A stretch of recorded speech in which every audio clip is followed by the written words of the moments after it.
31 August মাসের শেষ রবিবার দেশের প্রধানমন্ত্রীর 125তম মন কি বাত উপলক্ষে বিজেপি 3 নং বামুটিয়া মণ্ডলের উদ্যোগে বিভিন্ন কর্মসূচির আয়োজন করা হয়। মণ্ডলের 46 নং বুথের কালাপানিয়া স্কুলে এক সময় উপস্থিত ছিলেন বিজেপি ত্রিপুরা প্রদেশ সভাপতি রাজীব ভট্টাচার্য, মণ্ডল সভাপতি শিবেন্দ্র দাস, প্রাক্তন বিধায়ক কৃষ্ণধন দাস সহ বিজেপির স্থানীয় কর্মী সমর্থকরা।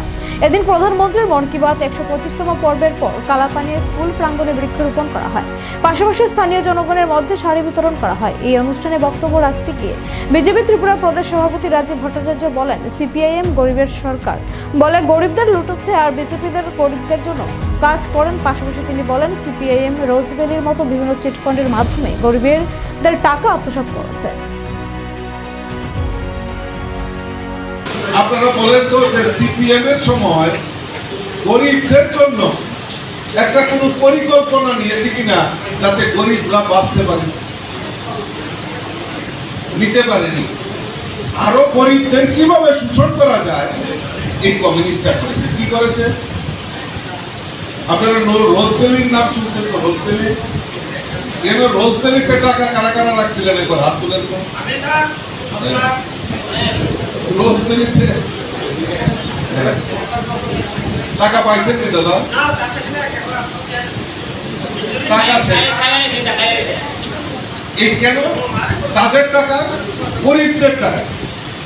সিপিএম কায়দা করে এই গরিবদের টাকা, গরিবদেরকে শোষণ করে এই রোজভ্যালি বিভিন্ন চিটফান্ড সংস্থার নাম দিয়ে আজকে এই কমিউনিস্টের সময় তারা গরিবদের টাকা আত্মসাৎ করেছে।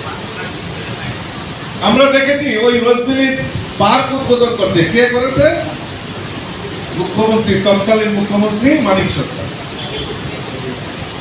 রোজভ্যালির মালিকের সঙ্গে কোলাকুলি করছেন, মাইকে বক্তব্য রাখছেন যে আপনারা এখানে রোজভ্যালির অফিস খুলেন। তো আপনাদের দোষ কোথায়? আপনারাও বিশ্বাস করেছিলেন, যেহেতু মুখ্যমন্ত্রী মানিক সরকার বলছে, আপনারাও রোজভ্যালিতে টাকা গুলি রেখেছেন। শুধু রোজভ্যালি নয়, আরো অনেক চিটফান্ড সংস্থার নাম দিয়ে আজকে এই গরিব মেহনতি মানুষের টাকাগুলি আত্মসাৎ করেছে কমিউনিস্টরা। বসেন।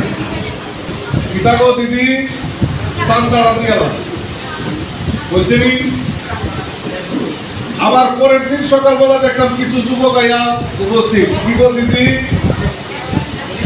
যুব ফেডারেশনের নামে চান্দা দেওয়া।